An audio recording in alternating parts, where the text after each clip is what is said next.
that. Well, I was wrong. I tried it again, and in fact, the orange and the gray are backwards. So I could take it all apart and redo those, or I can, as you will see, I'll just cross wire them when we get to the decoder. Is it important? Could be. Depends upon whether the individual is going to be running this in an analog layout. In an analog layout, the decoder is going to pass the plus and the minus to the corresponding plus or minus here for the motor, and in doing so, if it's backwards, then this engine will run backwards from all the rest of the engines on the layout. Now, as we're saying that, if this is a reverse A unit, in other words, if it's running backwards, or it's running forward in the backwards direction, you have an AA, then you would actually wire it that way on purpose. You would wire it backwards so that they would both run in the same direction. This is not typically the case, but if you're going to do it correctly, you should, which I didn't do here, right? We're going to make up for it, again, just because I don't want to put a lot of extra work into it, and it'll turn out just fine. You'll see here in a second. So now the next thing we want to do is look for where we're going to put the decoder. Now, typically, if you decided you were going to put the decoder anywhere up inside here, let's get the decoder out. If you're going to put it up anywhere up inside here, you're going to run into this problem with these are the running gear, right? All of these things turn, and there's really no place to put it. And on this particular engine, we're going to have another issue. And that other issue is we've got that weight to contend with. Remember the weight? Oh, yeah. And that weight's going to sit up inside of here. Let's see, does it go this way? Or does it go this way? Yep. So now it's like, okay, what are we going to do with that? So notice here that the front is this way. So we can even mark that. Let's mark that so we know which way's front. All right. All I got is a red pen here, front. All right. And we're going to have to make room for that. That's going to create a problem. We don't want to leave it out. The customer wants to have as much power as possible. I don't know. We could put the decoder. So here's the decoder. We could put the decoder. Let's plug it in here.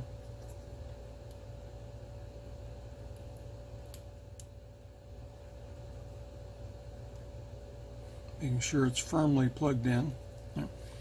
We could put the decoder back here. We could put it up here where the engine is, or where the cab is. Right? Got plenty of room for that. Some people would actually mount it up inside of here. I try not to do that. It makes it difficult to get the shell on. You also have to. Some people would put a connector there. As we look at this, we're not going to use the number 1 and number 2 wires that I know of. So we're going to go ahead and clip those just to keep the wiring simple here. So we're going to clip those two off. That's F1 and F2.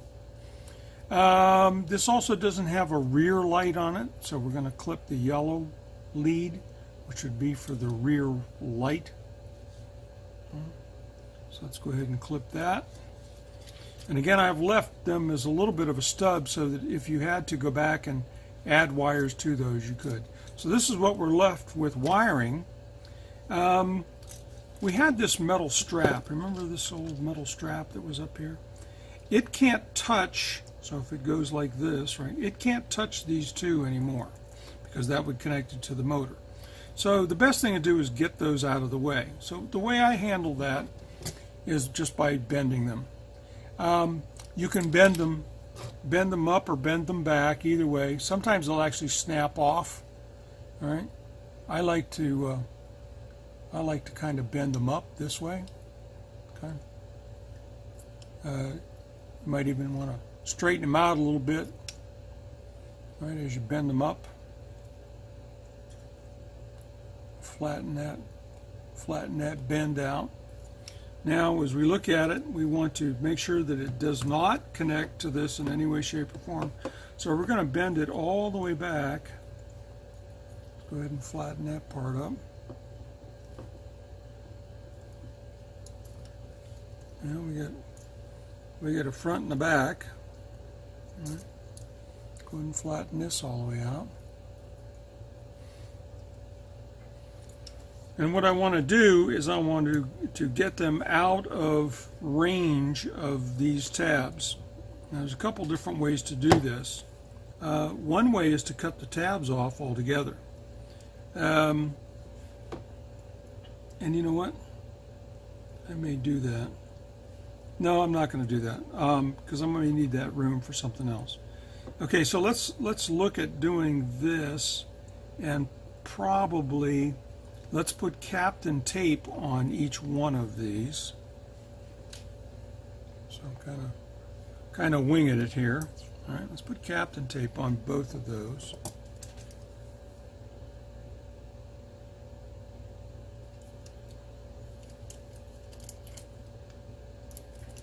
Let's do this the right way.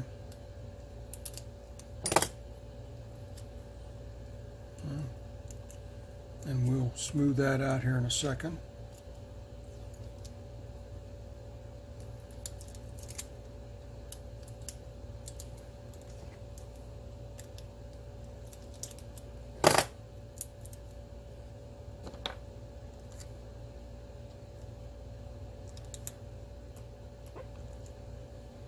Now, an interesting feature about Captain tape.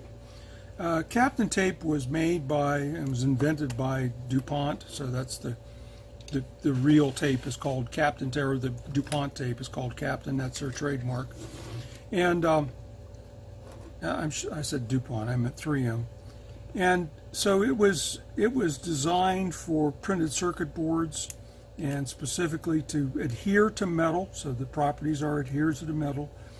Used in the manufacture or the soldering of circuit boards in an assembly line, and so it has supposed to be used as in a wave solder bath, which means has to be 300 C, good to 300 C. We're soldering now at 550, which is very close to 300 C, and so it withstands those kind of temperatures.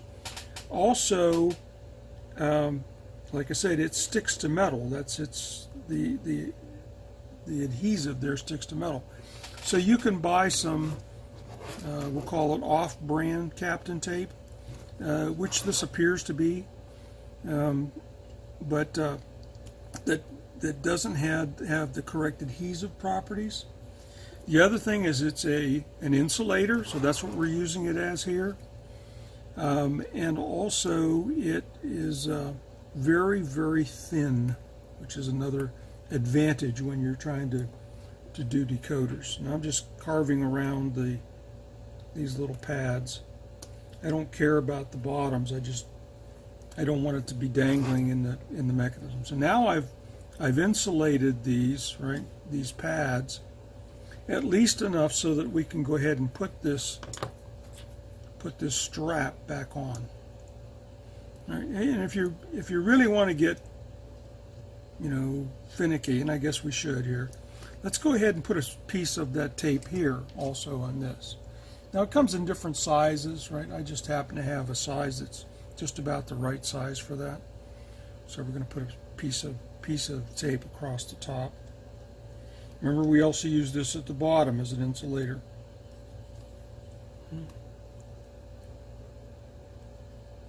So just like that, and we'll cut off enough so that we can wrap it around just a little bit.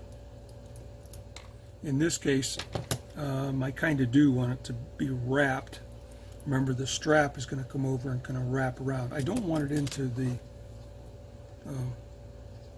I don't want it so long that it's going to get into the flywheel. So I'm going to cut this off so that it goes down and around and into that. Okay, now, ready for this. Notice that this is kind of the orientation, right, that we wanted.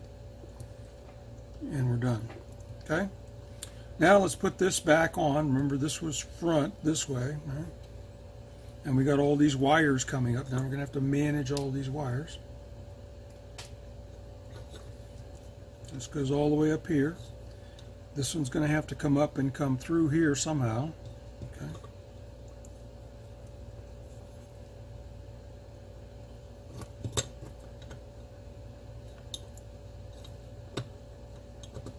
Okay.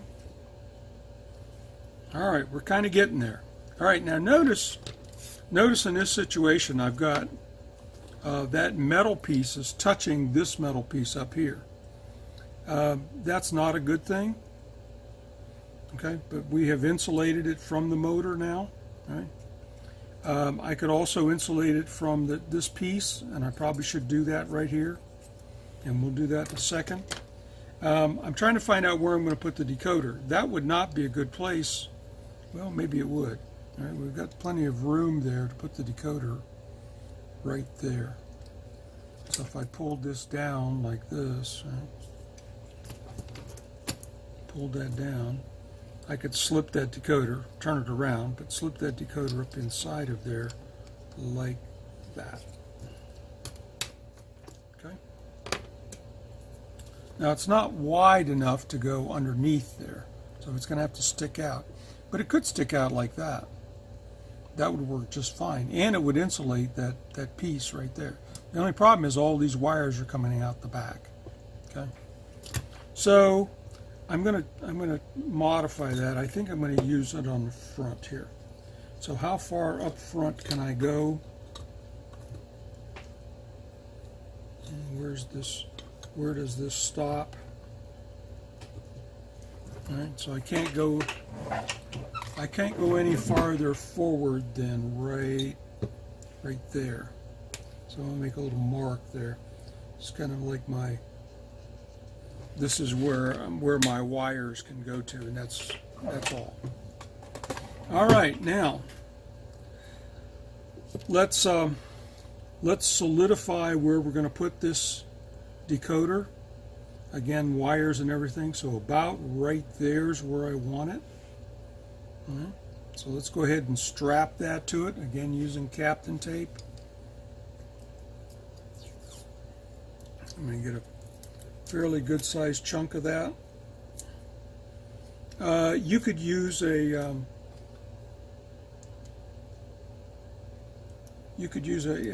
strip tie. Is that what they call those things?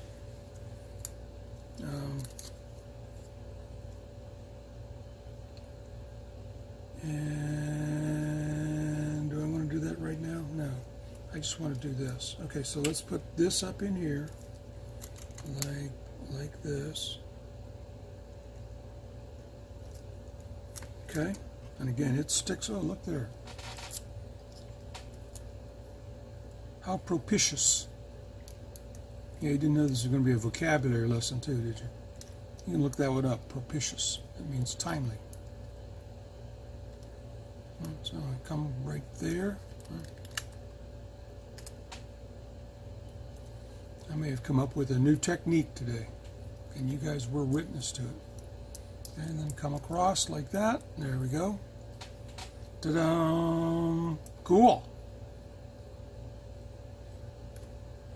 All right. Go back to here. Okay, now let's start wiring up, at least for the motor. We'll wire the lights later. But let's start with the motor. And typically we're going to do plus and minus. So here we got the gray and the orange. But remember I said they were backwards. So here's what we're going to correct for that. We're going to take the orange wire and connect it to the gray wire. I'm going to take the gray wire and hook it to the orange wire. Okay. Just like that. All right. Now, notice, interesting enough, all of these are crisscrossing. The red's going to come over on this side, black's going to go over on that side. So I probably should have wanted to turn that over, but I'm not going to. So let's get started with this and this. And there's a couple different ways you can merge wires together. One way is you can do the end-to-end type like this, where it goes end-to-end. You cut the two off and you kind of solder the ends together, right, like this. That's okay. The easy way and the quick way, by the way, is to bring them out, cut them off, solder them together, and then slip something over top of them. That way, if you forget, right, you can always go back and get it. It also makes it easier to bind them all together. So we're going to start with this one here. Right, remember, I'm doing orange to gray here only because I screwed up on which way I connected it.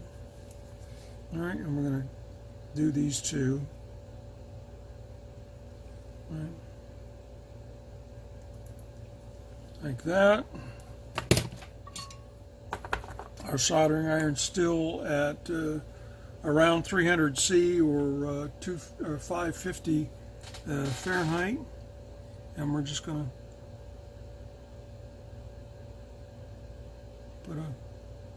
put a little bit of solder on the tips of both of these, right? And then we're going to marry them, right?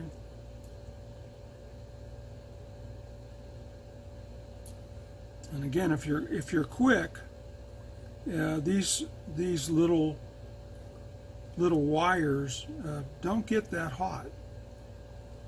Unlike that metal strap I was playing with earlier. So you can just do this, right? When you hold them in your hand,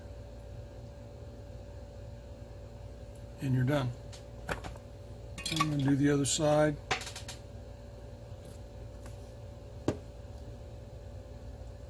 Here and here.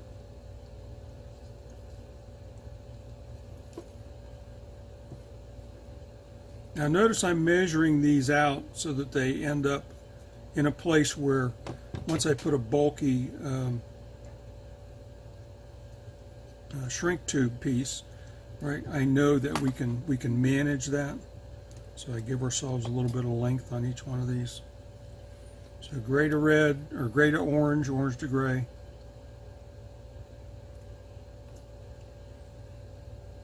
Not normal. Normally you do orange to orange, gray to gray. You'd match up all the colors.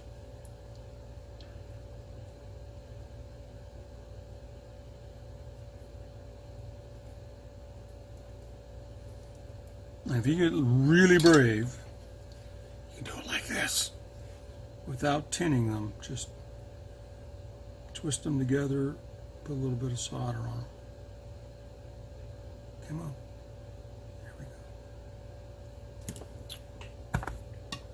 Ta-da! Okay.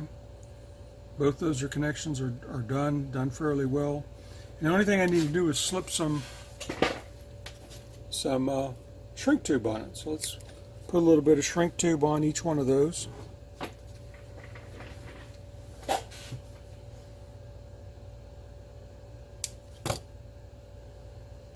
This is 3/64 shrink tube, which is typically meant for just two conductors, not much. Go ahead and twist this as I'm putting it on there. Come on. It's being stubborn. There we go. And on this one.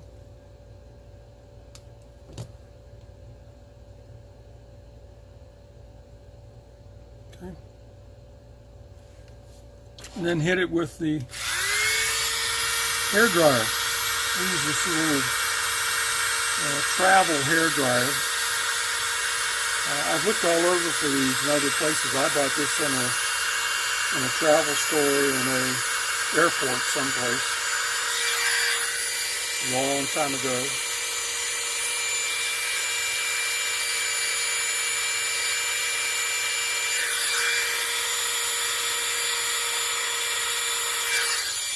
So there's our engine leads, they're done. Okay. Now the next thing we want to do is we want to do our rail leads. So we're going to bring this one over here.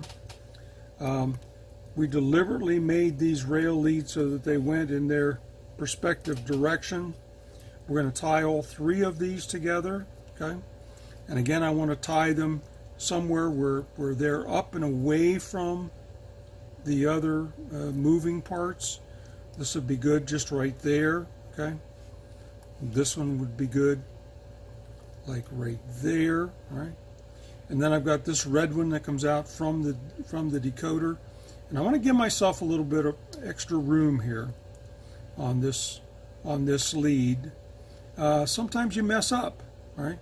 So give yourself a little bit of extra room on that. Okay, now I'm going to cut all three of them right here. Ready? 1, 2, 3. I don't want to cut the red one too short there. Ta-da!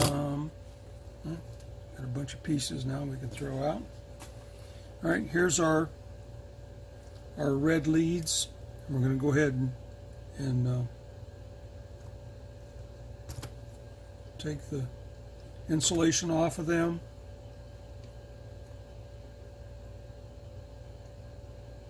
I know we're doing every lead here, but they all have just a little story in each one of them.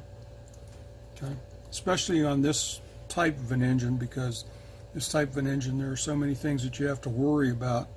The running gear. Got to remember that, right? It's pretty often when people won't remember that, and then they wonder how come it makes a funny noise when they put the cab on, and I just laugh. You forgot the running gear.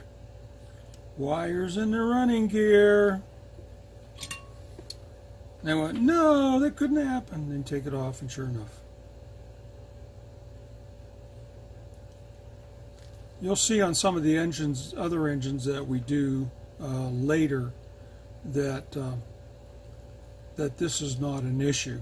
It's only an issue on these earlier engines like Athearn and Lifelike that had very open, what I would call an open cab.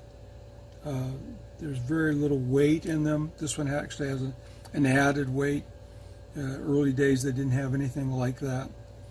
And on this particular one, I'm going to go ahead and I know I'm going to need a larger shrink tube, so I'm going to go ahead and get the next size up and get it prepped.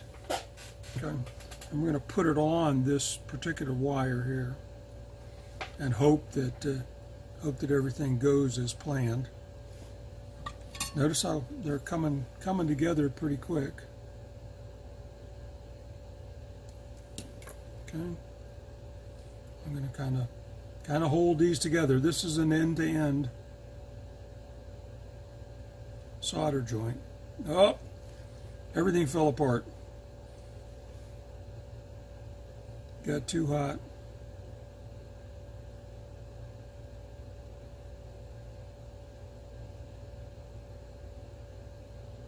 Happens sometimes.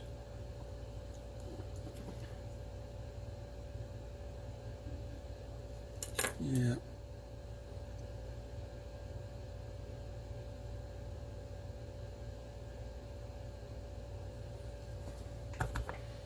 Not an easy joint to make, especially if you can't hold it in your hands.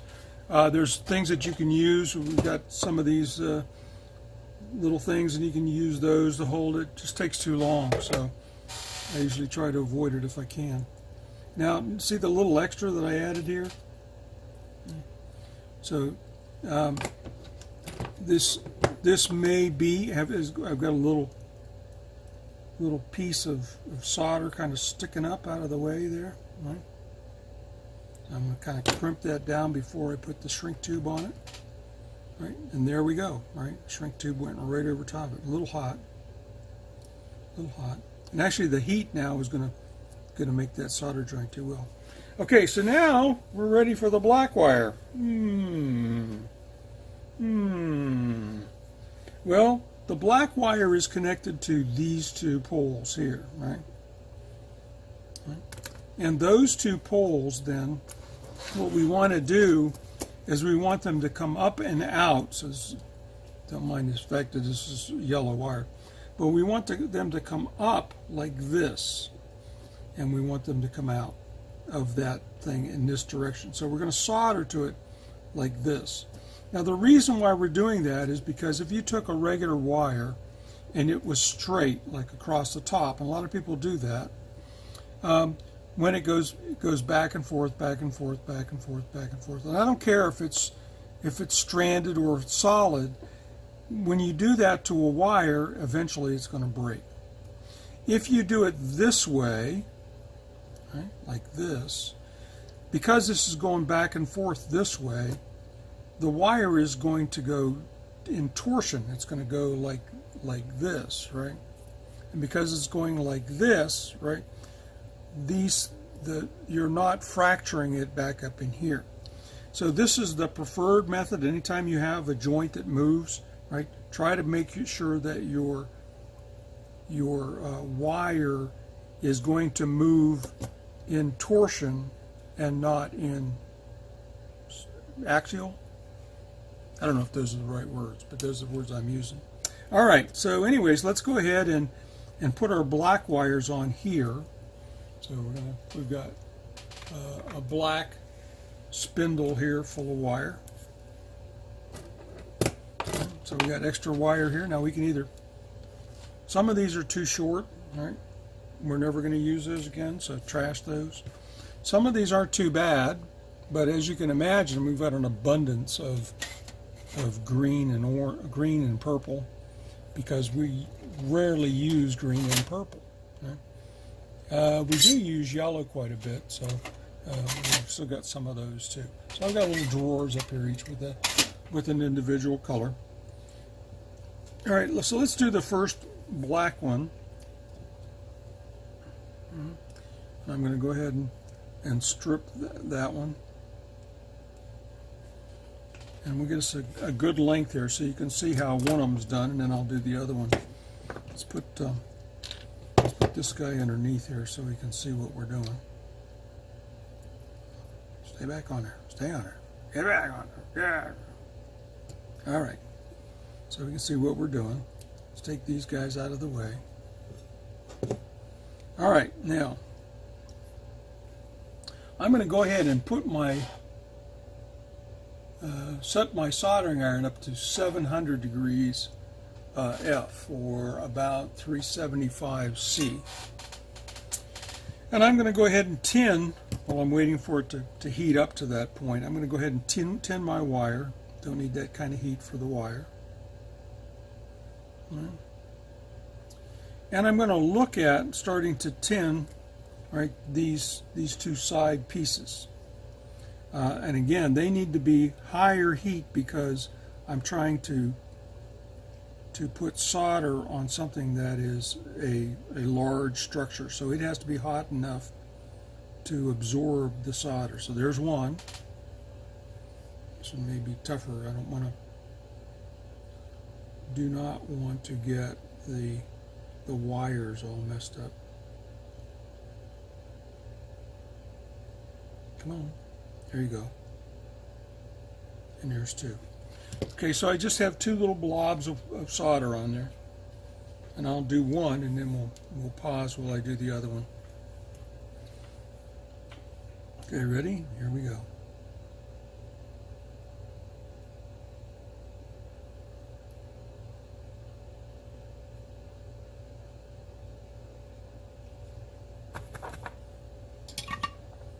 All right, let it set for a second.